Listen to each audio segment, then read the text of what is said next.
नमस्कार, मी जगदीश देशमुख. जय महाराष्ट्रमध्ये आपल्या सगळ्यांचं स्वागत. बातम्या पाहूया विस्ताराने. सुरुवातीलाच बातमी नाशिकमधून.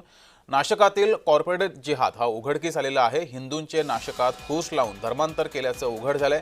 नाशकामध्ये कॉर्पोरेट जिहाद विरोधात सर्वत्र संताप हा व्यक्त होतोय. अनेक राजकीय नेत्यांनी यावर प्रतिक्रिया दिलेल्या आहेत, संताप व्यक्त केला आहे.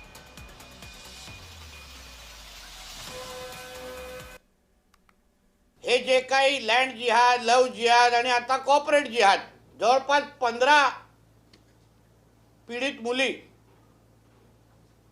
आतापर्यंत येऊन तक्रार दिलेली आहे. आमच्या ह्या पत्रकार परिषद ज्या ज्या आमच्या हिंदू माता भगिनी बघत असतील, ज्या पीडित आहेत, त्यांनी पुढे यावं, हिम्मत दाखवावी.